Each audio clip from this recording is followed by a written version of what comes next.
Tears twinkled like the stars in his eyes. Staring at the Milky Way, he whispered his supplications. He was preparing to ascend to the heavens. His heart was glowing with the faith and was ready to meet his Lord. He had chosen to defend Imam Hussein. He could hear the noisy laughter coming from the enemy camps. They had gathered to shed the blood of the guests they had invited.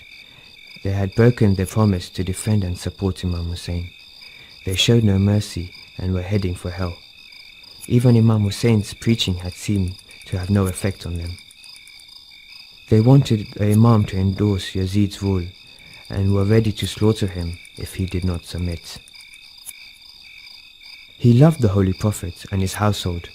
Not only did he recite the Quran in a beautiful voice, he also pondered on its verses. He always used to pray, "O my Lord, help me defend my Imam and increase my love for the Ahlul Bayt." His prayers had been answered. Nothing could change his decision to support and defend his Imam. He knew that eternal success lay in siding with the Imam, whilst abandoning the Imam meant the eternal wrath of Allah. He had thought deeply before deciding. Such meditation is better than years of worship.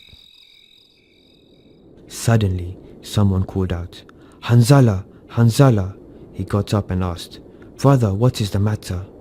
"My master Imam Hussein has called for you," came the reply. He hurried towards the camp to find out that the Imam had appointed him to carry a message for Umar ibn As'ad, the commander of Yazid's army. Hanzalah took the letter, jumped on his horse and took off. As soon as he got near the army, they surrounded him. "Who are you? What are you doing here?" they asked.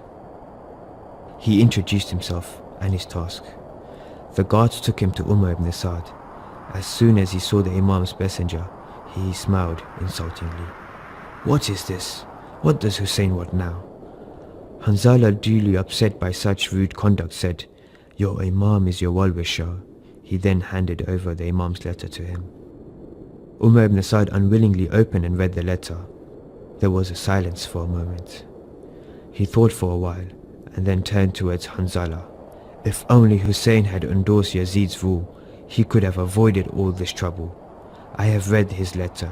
I agree with whatever he says, but I have no choice. I have to execute Yazid's orders. Disappointed, Hanzalah returned and reported the incident to his Imam. The Imam is trying to guide them, save them from the hellfire, and yet they chose to fight him. He was sad and disappointed. All of Imam Hussein's efforts to guide them ended in vain.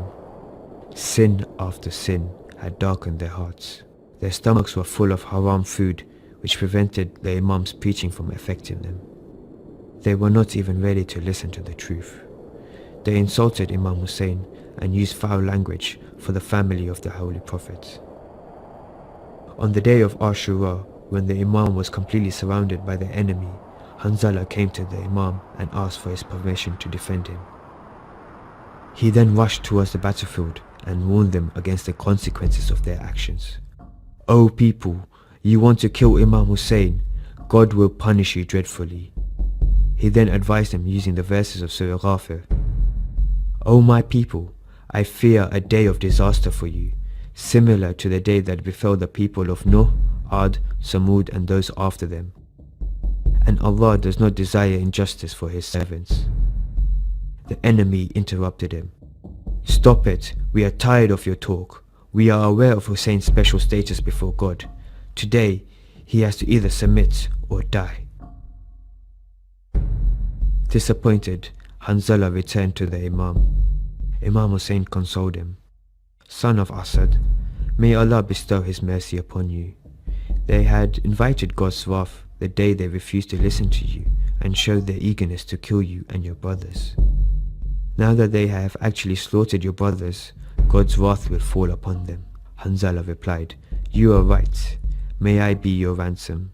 You are wiser than me and more suited to call them to the truth." He then looked at the battlefield, then towards his Imam, and said, "Shouldn't we then head towards our Lord and join our brothers in heaven? Head towards the eternal world that is better than this world and whatever it contains. The world that is free of trials and tribulations," said the Imam. He hugged his Imam for the last time and said, My greetings to you, O Aba Abdullah. God's greetings be upon you and your family.